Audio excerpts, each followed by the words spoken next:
Miami, Miami, Miami, Miami, Miami, Miami, Miami, Miami, Miami, Miami. It feels like Miami. Welcome to Miami Heat Beat Podcast. I'm your host, Giancarlo Navas, and with me today for the very anticipated Battle of Mid-2, my good friend Jason Patt of Clutch Points and Cash Considerations. Jason, welcome back. We're back. Round so, two, baby. We're Let's go. so back. Supposed Do we really want to be here? No, but we are. Listen, chat's excited. They're just like, I'm tired, boss. The chat's like, they're so ready for a Heat Bulls preview. This is what it's all about. This is why we watch the game, Jason, because we're going to break down the number 19 offense against the number 21 offense. And it doesn't really matter who's who. It's going to be a slugfest. Yeah, absolutely. It is.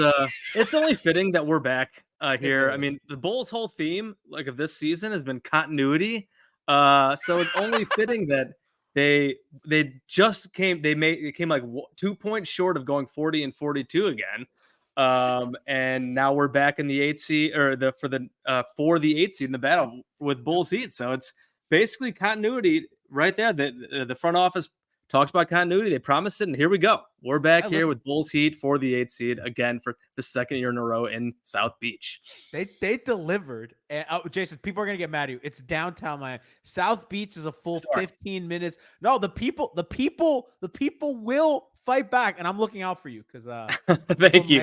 Yeah, no, they get very angry. They get unreasonably angry. Max Strus is not walking through that door. No, he's not. He's not. DePaul legend, Chicago legend, Max Strus, who's now Bulls. He was with the Bulls for a short period of time, and he tore his ACL, and obviously went to the Heat and made bank with the Cleveland Cavaliers. So good for him. About that. People mostly bring up that he was in Boston camp because it was quite funny that he played well against Boston. Yes.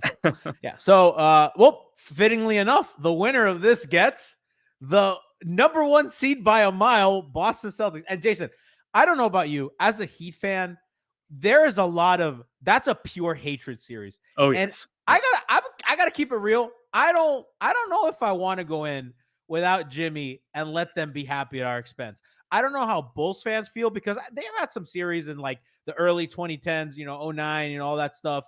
I don't think it's the same for you guys. You guys might. I think the Bulls might be like, a first round series is kind of nice. I could be wrong. I don't know. I'm asking the expert. I despise Boston and the Celtics. So like for me, like it's fuck Boston, screw them. But of course, like going into that series, I would expect to get just absolutely walloped. Because the Boston Celtics are just so much better. The Heat, it's just an interesting thing because like if the Heat make it, the Jimmy injury does throw everything off. But like if the Heat did have Jimmy and they beat the Bulls, like people would think the Heat would have a chance against the Celtics. I think if the Bulls do beat Miami tomorrow, everyone's going to say the Celtics are going to absolutely destroy them.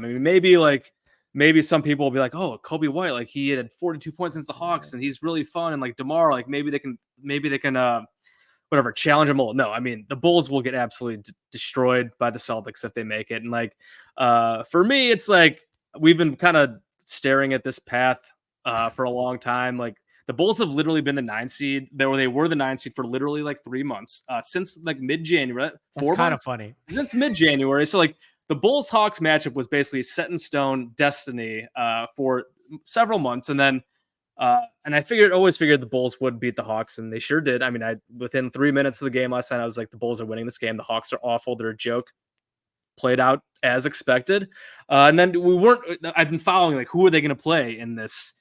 And in the second game, and of course, and like a few weeks ago, I was like, "Oh, it's going to be the Heat again, isn't it?" And sure enough, like there was a lot of things that could have happened, and now here we go. It turns out it's the Heat again, without Jimmy this time, without Terry Rozier. So like, ultimately, like the Celtics thing, like again, screw Boston. Like they did, although the last time the number 8 seeded Bulls team faced the top seeded Boston Celtics team was 2017. We got it, instant classic. With Jimmy Butler on the Bulls went up 2-0 behind Jimmy Dwayne Wade and Rajon Rondo, and then Rajon Rondo broke his hand or thumb or something, and the Bulls lost 4 straight games, and that was that. They traded Jimmy Butler right after that happened, but like I said, I do not expect it to happen. But if is there anything going on somehow there? Stole game 1, that'd be hilarious. Is there like any of that undercurrent? Because like Zach Lowe has talked about it on his pod a lot, and he says like that is a fork in the road moment for Chicago where they make the decision that Jimmy's not good enough and we're gonna punt. And I think Levine is the only surviving member of that trade on Chicago, if I'm correct. Yeah. And that's kind of like a fork in the road moment. They decide, and obviously like the trade didn't exactly work out in the way that I think that the organization would have wanted. And here they are. Jimmy's been to two finals and an Eastern and a shot away from another. He's had a lot of success. He was good in Minnesota. I believe they were the 3 seed until he got hurt, and then they absolutely dipped in the sand. So I mean, he's had success. Now we're at a point that hey buddy, what you doing down here? I don't know if this is that within the organization or the fan base or kind of on a narrative perspective. Yeah, I mean, the Jimmy trade, it's been like I feel a point of contention for sure. And like that series, like it would have been interesting what would happen if Rondo didn't get hurt. Like if they somehow won that series, then like kind of throw everything out of whack. Because like I don't remember who like that year. I think the Celtics went to the conference finals. They'd be like the Wizards, I think, in round 2. I mean, that probably would have been a Cavs team that went to the finals in 2017, right? So like. But like if the Bulls would have gone like deeper and they would have won that series, like would they have traded Jimmy? I don't know. And like set everything in motion. The Bulls rebuild, did not go as planned because that was Zach, Lauri Markkanen, and Chris Dunn. Chris Dunn, obviously, he flamed out, although he's kind of resurrected his career kind of with the Jazz. Lauri has turned into an all-star with the Jazz after going to Cleveland first. And then Zach LaVine is still with the Bulls, barely. He's obviously not kind of hurt all maybe year. Who knows? Trade rumors. They tried to trade him. Nothing happened. No one seems to want him. That's 7 years ago now that Jimmy has been gone. And that was his best season, 2016, 2017. That team was miserable. That team was miserable to watch, kind of like the last couple of years have kind of been miserable. They went 41-41. But like they came together for those couple games and were really good. And like, I guess that's what this team's trying to do again now. Catch lightning in a bottle here and maybe push a top-seeded Boston Celtics team. Of course, they got to get through Miami Heat without Jimmy Butler tomorrow. Well, let's actually get into the game. So, I think for Chicago, for Miami, containing DeMar, containing kind of their guards is going to be the priority. Yep. For them, I know that Chicago has kind of they're good inside as well, but I think for Miami the priority is that, and I think it's interesting how their zone has mostly been for Big Ben, right? It's been for Embiid. It's been for Jokic. When it's like devised around their game plan, I think they use it sometimes to contain dribble penetration. And I don't really think Chicago, you correct me if I'm wrong, if they have the speed to warrant that. So I actually imagine that there won't be a lot of zone. I think that Miami, and they've recently switched to a more drop scheme with Bam, and Bam's kind of playing at the level of the pick and roll. Miami's guards have done an admirable, not great job at getting over, and Bam has done a lot. They're obviously their help at the nail and their help on the weak side, and that's all kind of known for an Eric Spoelstra team. So I'm kind of wondering if you're Chicago, what are you looking at if you're trying to like, okay, I am not a good offense and I need to score against an alleged good defense. Where am I finding the soft spots? Is it going at hero with DeMar? Like, what are you envisioning is their game plan? Yeah, I mean, DeMar is obviously kind of the main guy. I know you love DeMar DeRozan. Love DeMar. Love him. But I mean, and then also, I mean, just Kobe. We saw you mentioned the speed stuff, and like Kobe and Ayo Dosunmu are both pretty fast and can like get out and are quick guys and can get out in transition. But like, I mean, half court Ayo not as much, but we did see Kobe. I mean, all caveats. The Atlanta Hawks defense, maybe one of the worst defensive performances I've seen in my life yesterday. Just a complete joke. Just absolutely terrible. Not stopping anything. No rim protection the Bulls scored 72 points in the paint against the Hawks. They put up 131. Easily could have probably gotten 140 if like the game was anywhere close. I mean, they were getting open shots, layups, open threes, basically almost every possession. And that was a lot of it was Kobe and Ayo kind of just like really putting a lot of pressure, and then DeMar as well. And of course, DeMar loves mid-range stuff. So I think we're probably going to see a lot of that again. So it will be interesting to see what defense the Heat, if they do break out the zone, or if they don't, they try to play more shit up. Obviously, going to try to stop that dribble penetration, not let Kobe White shoot 12 of 14 or whatever the heck he was like in the paint. I mean, there was one point where Kobe, I think, made his first like 10 shots at the rim yesterday. And like, while some of it, like he had a few circus finishes, but like a lot of it was just, I'm putting my head down, I'm driving right past some non-existent defense and then finishing. That's all what a lot of it was. I would assume the Heat are not going to allow that kind of thing to happen that easily again. Like if Kobe does it, like more power to him. But I don't think he's going to go shoot 15 of 21, score 42 points, and do all that. So like, would guess we'll see a bit more. Was DeMar kind of got things rolling against the Hawks, then kind of turned it over to Kobe. And again, Kobe and Io just started just driving through them. It will be interesting, the Vooch aspect. If they are playing drop with Bam, like leaving Vooch open for threes. Vooch has been a brutal three-point shooter this year. He was 1 of 6 yesterday, missing just terribly. I'm assuming the Heat are going to be more than happy to just, you drop Bam, let Vooch space out, take some jumpers, and if like he makes them, well, I guess you got to take. They'll play at the level and contest. That used to be a switch for them. I mean, that last year and then the last play-in, that was a switch, and Vooch can shoot over, and they were kind of living with whatever that was. You mentioned DeMar, and I actually think that Miami's defense is going to be interesting to configure without Jimmy, because who's going to start? I think Haywood Highsmith makes sense for them in that matchup because he's a guy that can guard DeMar. And if I were Eric Spoelstra, that would be, you could do Jaquez, who played very, very well, who I don't know if Jaquez had really struggled after his groin injury. He got hurt. He was really just not good since he came back from it, has found a little bit of life the last few regular season games. And then, of course, yesterday against Philly, probably one of 3 players that could say, I played well.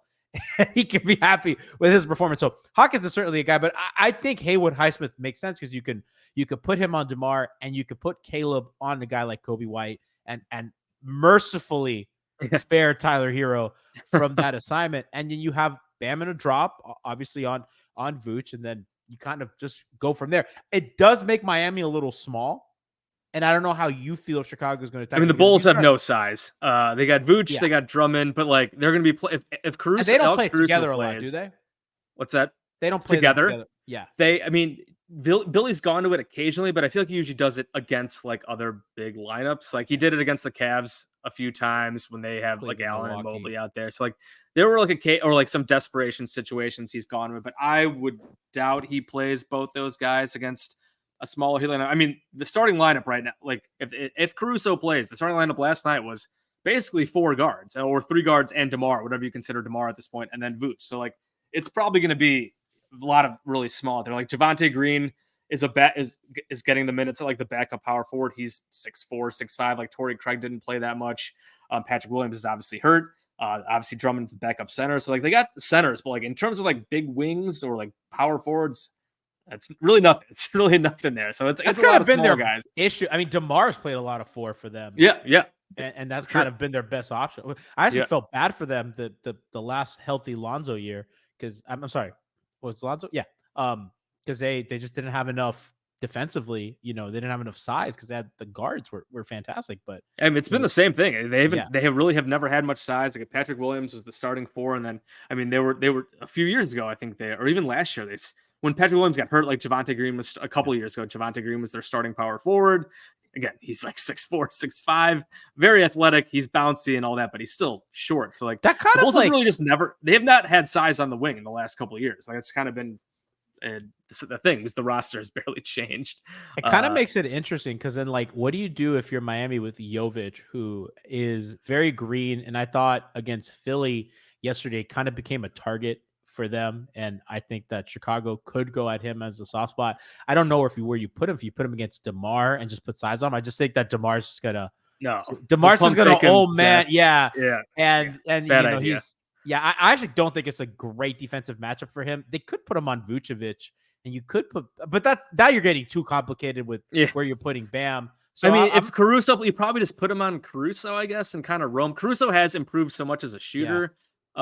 He's over 40% this year, and like he is pretty dangerous out there now. But it seems like it because he said after the game yesterday. So what happened was Andre Drummond basically just ran into him at center court. If you didn't see, basically just ran him over. Like he was running down the court. It's kind of funny. Literally runs him over and stepped on his like left foot or his right foot. He stepped on one of his feet, and then like his other ankle, which had already been injured, was the one that got hurt. It came out the last night that like Woj reported it's a significant injury. But then Caruso says after the game, like, it's really not that bad. Like I might be able to play. Woj says today that, it's optimism and trending towards him possibly playing. So I would bet that Caruso tries to play, whether he actually is able to do it much or is effective. He probably will not be that effective, but I would bet he tries to give it a go and at least give something, who knows how much that is though.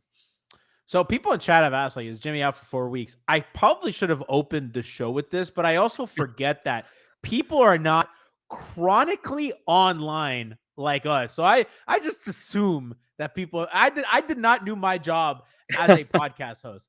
Jimmy Butler got an MRI today, and he has a sprained MCL, and he's going to be out a while, minimum 4 weeks. So have a great summer, Jimmy Butler. They're hoping that there's not more. That's what I heard, and I'm paraphrasing Greg Sylvander of 5 Reasons, who had that report today. So, hopefully Jimmy gets well soon. But just for the audience that might not be, again, chronically online, because it's, Jason, it's always weird. Like I'll meet people and I'm like, do I follow you on Twitter? It's like, no, I'm not on Twitter. And I was like, how did you? Okay, find cool. Me? Yeah. I was like, oh, you too. I just searched and I was like, oh, crazy. Sweet. What a world.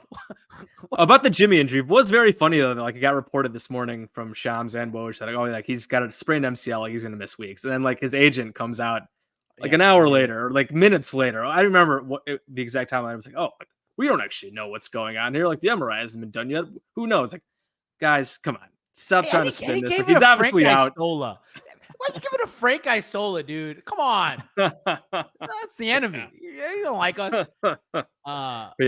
Bernie Lee. Bernie Lee's a character. I'll say that. He is. Bernie, yeah, you guys are familiar. Bernie Lee's a lot of fun. So Jimmy, so Jimmy's out. As reported by Ira, 5 Reasons, and Woj and Shams. So he's not gonna be available. So that's kind of where offensively for Miami, Jason, I think it's gonna be fun because Chicago is not the greatest defense in the league. I believe they're 17th. They were not good. They're 22nd.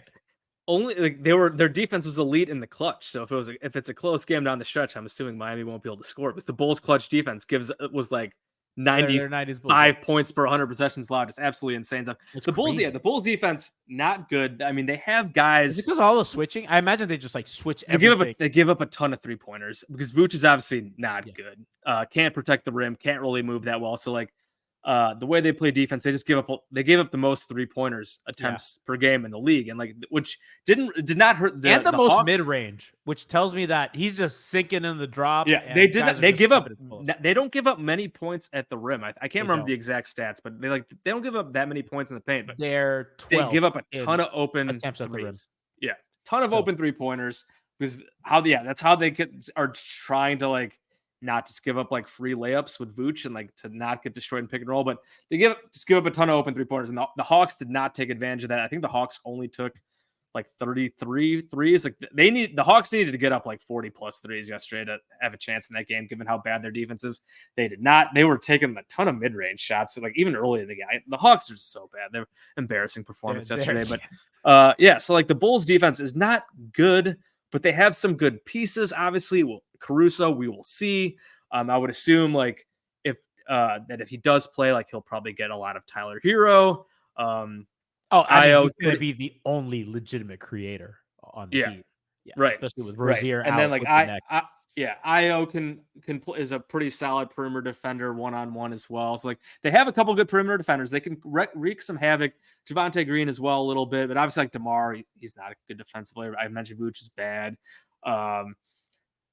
And Kobe White has gotten better, but he's certainly not good. So like he's a guy you can attack as well. Like, and not having Jimmy there is definitely I was about to say bummer for there, because I know in like the regular season games they were making sure to attack and get Jimmy onto Kobe White in the post. He would just overpower him. Kobe's just not big enough, and you can take advantage of that matchup.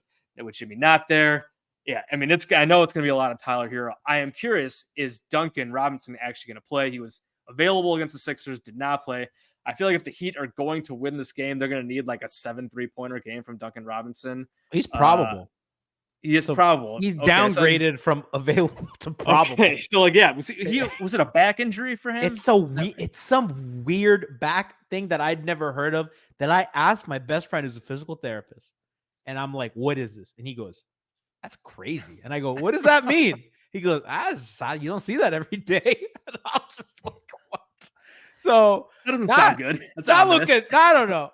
And then Rozier has a neck that to this, Jason, I don't know how that happened. I watch it cover all the games. And I'm like, what the fuck did that happen? Like I certainly don't watch like every Heat or like many Heat games other than like whatever on national TV or when they play the Bulls.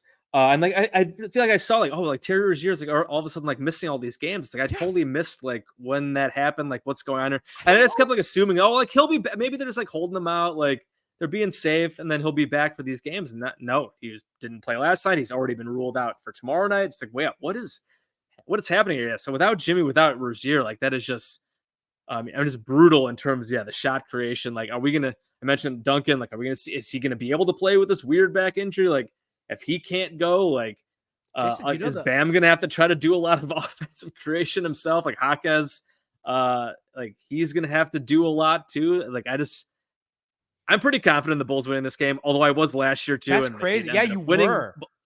But like, I just don't see how the Heat are going to score. And like the Bulls defense is not good, and Spo is a magician. And I know like there is certainly a world here where the Bulls just can't score against the Heat's defense, and maybe the Heat hit a bunch of threes. But like, if it's a close game down the stretch, I just don't know how they're going to score in the half court like effectively. I mean, they're bad enough like in the half court when they have Jimmy and Rozier. It's ugly, and like now without them, like it's either like they're gonna need Duncan to like play and hit a bunch of threes, or like Tyler Hero's gonna have the best game of his life. If it's a close game, like I just trust DeMar and Kobe so much more over the Heat options that they have right now. It's not even like Duncan shooting. I mean, really, his playmaking has been what has kind of kept Miami afloat in some of those. I mean, he's become arguably their third best ball handler behind Jimmy and Rozier, and I guess Tyler, right? So I mean, he'd be the fourth. But I trust Duncan as a passer a lot more than, maybe not a lot more, but about the same as Tyler, which is a crazy development. It is, for a guy that was like Steve Novak but mobile. Right. And now he could dribble and he runs pick and roll. He's their most efficient pick and roll player as a ball handler on the team. Kind of that little pocket pass off the slip when they send the second man on the screen. I mean, he's great in any hammer set that they run. He's the guy, the relocation, all that stuff, screening in Spain, being the ball handler in Spain, which is just like, I'm like, whoa, what a world. So he has been, it's been a brutal. I would argue that Duncan hurts them more than Rozier being out. It's not a popular take, and I'm not the biggest Rozier fan in the world, but I understand kind of Rozier's purpose. So I agree with you. I think it's going to be tough for Miami to find offense because they're small and the Bulls are small. And I think that simplifies a lot of their defense. It's just switch everything. We don't have to worry about being punished by a guy like Jimmy. I think Jovic could find some baskets because he's kind of the tall guy amongst the short guys. But I just don't really know how he might survive defensively. And of course there's Bam, and Bam just struggles when dudes are big and lumbering like Vooch, even though Vooch is not like this great defender in space. I just think like if you're going to put Bam facing up on the mid block and you want him that one dribble away, like if Vooch is giving him space to like meet him after that one dribble, I mean, Bam has to be ready to let that jump shot fling. And I have not been a super believer in his mid-range shot. And I know, again, we went over the Bulls give up the most in the league. So there's the path would be, this is the Bam jumper game. He's shooting 44% via dunks and threes on those mid-range looks. So Jason, I kind of lean to you, except for some fucking reason, when everybody's hurt, this team just does weird shit. They go into Cleveland that was healthy without Jimmy or Bam, and they like win by 20. They just do weird stuff when they're not healthy. And part of that was Kyle Lowry, who's not here anymore. Yeah. And I know you actually love Kyle Lowry. I actually love Kyle. And it was, Jason, it was so annoying because Heat fans wanted to burn him at the stake. I have never seen a Heat player that disliked other than Hassan Whiteside. Hassan Whiteside and Kyle Lowry were the two most disliked Heat players I've ever seen. And that to me is insane. And Sixer fans weren't complaining about his stat line. They're like, man, he played really hard. Look at that. And Heat fans are like, I hate him. So it was really, and then it was annoying to see Heat fans be like, oh, we could really use a guy like that on our team. And I was like, I don't want to fucking hear from any of you people. I don't want to hear from you guys. I don't want to hear from fucking Brian Torperick. I don't want to hear from any of you people. Just leave me alone. Love you, Brian. So if there's a battleground that you think that Chicago has to win this game, it could be something nebulous like, oh, win the rebounding battle, or it could be like they need to win this matchup or some sort of statistical thing. Where do you think? Because if I'm Miami, and we might have the same answer because I think you kind of alluded to it. I just think that they need to hit a lot of pull-ups, including threes and those mid-range shots. Tyler Hero can't go 9 of 27 like he did against the Sixers. Do you know that 9 of 27 is the date of the Dame trade? Oh, I did not. And somebody goes, "This season's cursed." I'm just like, wow. Yeah. I was like, pack it up, boys. Pack it up. Yeah. So like, if the Heat hit a bunch of threes, I think that probably would be their path to stealing this game without Jimmy and without Rozier, and we'll see about Duncan. For the Bulls, like, I guess like last year, looking at like what happened in their play, and like the Raptors game, we saw them have a big comeback. We saw Zach LaVine have like maybe the best game of his career, had like 30 some points, led the comeback. Again, they did not need to come back against the Hawks, but Kobe White, best game of his career, 42 points. Against the Heat, Zach followed up that career game against the Raptors with one of the worst games of his career, and it was awful. Could Kobe White have another huge game? I think will be big. I think DeMar will probably get his just because he's kind of done it all year. Like, again, we'll see what the Heat do in terms of are they going to run at him? Or are they going to have him give the ball up? So I think if like DeMar will probably get enough of his, but like if Kobe White comes out and if they do run it and they make Kobe White beat them or something like that, if he has another huge game, like I think just like that combo will probably be too much for the Heat. But if he doesn't, if he comes out and lays an egg like Zach did against the Heat last year, like I think then the Heat will have a very good chance to steal this game if they just like if DeMar doesn't get enough help. Like again, because otherwise, like you're looking at it's Vooch. Like is Vooch gonna have like a huge game against Bam? Like I doubt it. Like again, unless he's hitting jumpers for whatever reason, but Vooch is just not rebounding or just having a big like offensive glass. Offensive rebounding. The Bulls have been a much better offensive rebounding team. Vooch and then Drummond, of course, and Drummond was. I believe I was trying to remember this last night. I think Drummond was having like a really strong game in the play-in last year against the Heat. And then I think Billy pulled him and went back to Vooch. And a lot of Bulls fans were not happy with that. Obviously did not work out in the Bulls' favor. And that might have happened with Kobe too. And I cannot remember how exactly that game. I just know that Jimmy and Max just took over at the end and Zach was terrible.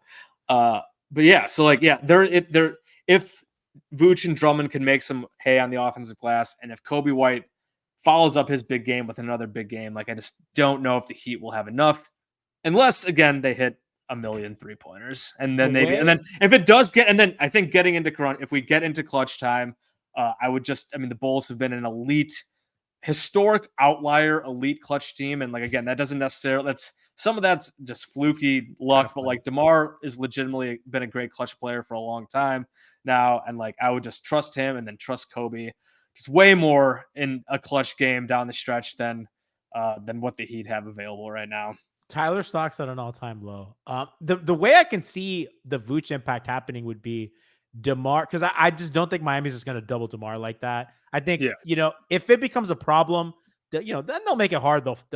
They might even front, which is just funny to do against a guy like DeMar. But they might front, or they if he's bothering them in the post on a smaller guy or whatever, they'll make that hard, or they'll run zone. And again, so Miami configures their zone kind of. They have put size up top, but Bam at the bottom. That's how they do it now. So they'll make that pass difficult in the middle of the zone, and they kind of play like a matchup to then kind of zony. So they'll always match up, and then they'll zone up. So they'll send that help, and they'll force him to be a passer, which he's a much better playmaker, which is kind of like my big knock on him in Toronto. He's a much improved passer. So I think rebounding off of that zone, I think becomes difficult, especially if Bam is the one that kind of comes to help when he sets up shop, kind of that mid post.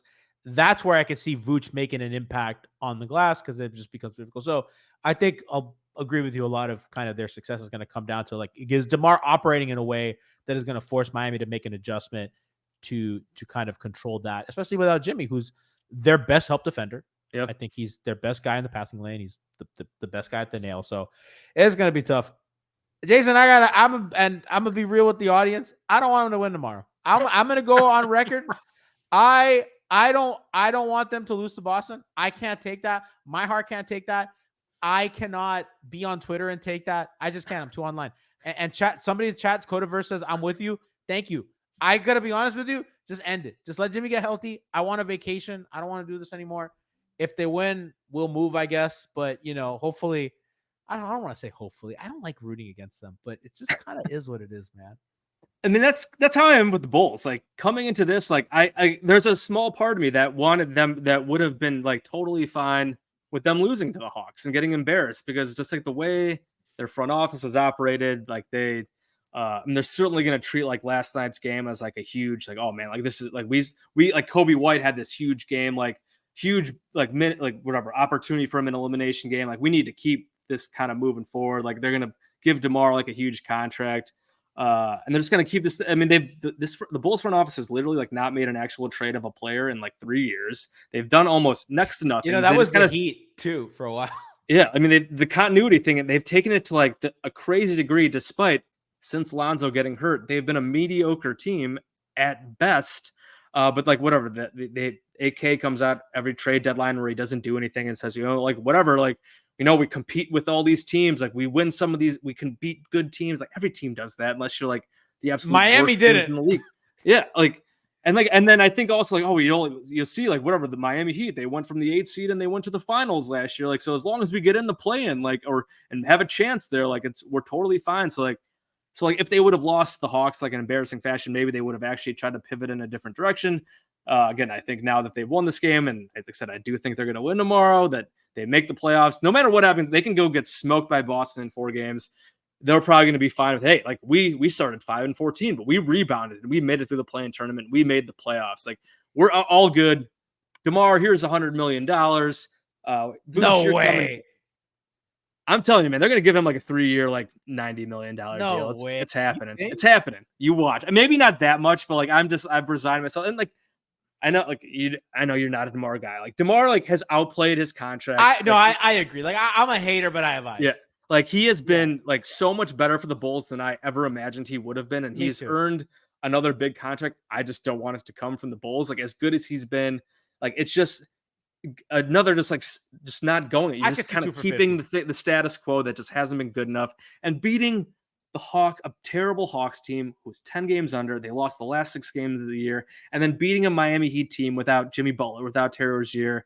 Like that just doesn't like those two things shouldn't like be influencing like your long-term decision making, and it probably will. Like, hey, we made it through the play-in. Again, we made the playoffs. We made it further than we did last year. We are heading in the right direction. And while they're like some individual parts are like Kobe White, awesome. I mean, he could win Most Improved Player this year. Just a huge step forward for him. Like Io as well. He's gotten a lot better. And yeah, I mean, he had a game this year against the Heat where he missed like 2 shots and scored like 30 points. Like he's had some really good games in the last couple months. Has been awesome. And like there's been some nice individual stuff in the Bulls, but like as a team, they just have not been good enough. They've been super mediocre. Even with all their clutch stuff this year, they still went 39-43. And so if you're just going to run it back again, like they're probably just going to have the same record. Maybe they trade Zach. They're probably just going to have the same record again. And just, you're not going anywhere. And like winning 2 games here in like in fluky elimination games against a bad team, against mediocre teams and a Heat team missing Jimmy, like it just doesn't mean that much. So like, I mean, I guess tomorrow I do want them to win, because I was coming into this, I was like, you either need to lose to the Hawks or you need to get through. You got to get the Heat out of here and just give me some games against the Celtics. Maybe they put a scare into them, because like losing to the Heat again would just be like, yeah, I mean, what are we doing here? Like, this is just brutal. Running it back, baby. Especially if they lose to them without Jimmy. It's just like, maybe that would be embarrassing enough if they do lose tomorrow. I mean, I know the Heat, are they still favorites? I saw they opened at like -1.5, and like, I mean, they're at home too, so I imagine that they're gonna. Yeah, so like, I don't know, like, but so I don't know. I think we're both kind of in spots where it's kind of like throw your hands up. Like, it seems like you even more than me at this point, but like, Heat are -2 right now. 2 now. Yeah. Wow. Interesting. I think I had saw it at 1 or 1.5. So that's money coming in on the Heat. I put money on have it at some books, like Caesars has it at 1.5. Okay, so maybe that's. I think I put money on the Bulls, and I think FanDuel has it 1.5. Where is this 2 coming from then? I don't know. Yeah. Well, yeah. Oh, I guess it opened at 2.5. Okay. So yeah, either way, like whatever. So yeah, we'll see. Like, but yeah, Bulls. If the Bulls come out, I mean, again, I think I am very confident in the Bulls winning. Again, I said this last year, they blew it. I feel even more confident now with Jimmy out. Jimmy's awesome. I love Jimmy, and just like not having him there, and just what I've seen from the Heat and their disgusting offense this year, I can't, I can't get behind it. But like the Bulls have lost their share. I mean, they went 39-43. They're not good. They've lost their share of terrible games too. So would it surprise me if they came out and like laid an egg and the Heat just like lock them up, hit like 15 threes and win? Like, no. Again, I am guaranteeing a Bulls win, but would it surprise me if that happens and the Heat pull their magic out again and go and win this game? Like, no, it would not. I gotta be honest, Jason. I unfortunately don't see a universe where they lose tomorrow, and that upsets me. I just think they just do this bullshit all the time, and it bothers me because they're not good, but their defense is good, and they'll do just enough to squeak by.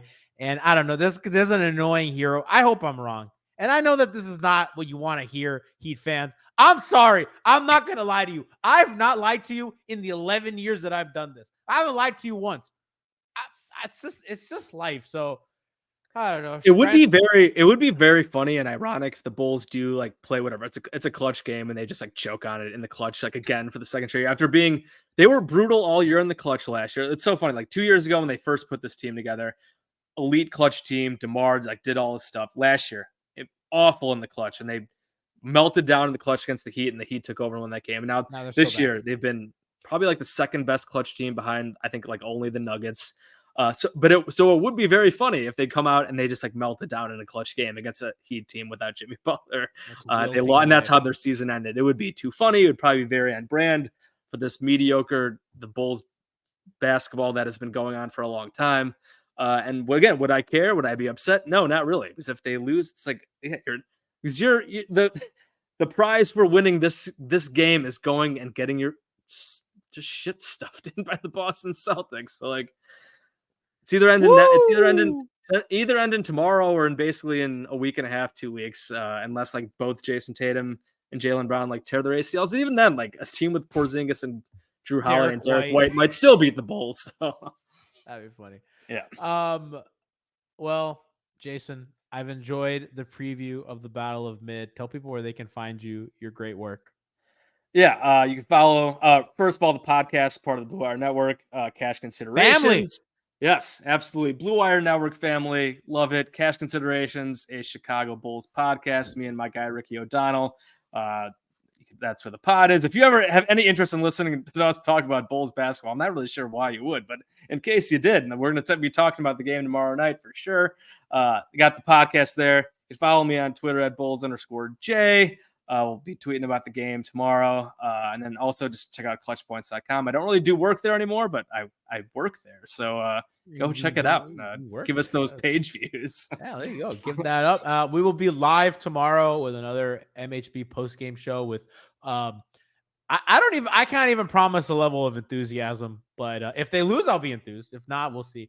By the way, I want to give a quick shout out to Ryan Spravero in chat. Resubscribe with Prime at 27 months. That's over 2 years, baby. Appreciate all the love and support. He says it's nice to be back to disliking Kyle without feeling bad about it or defending him. Cheers, G. Yeah, it's exactly what I want to hear. But you paid, so I read it. Jason, thank you so much for joining us. And yeah, guys, I guess I'll see you tomorrow. Peace. Always a pleasure, man. 2 years in a row. Here we go. 2 years, baby. We're so back.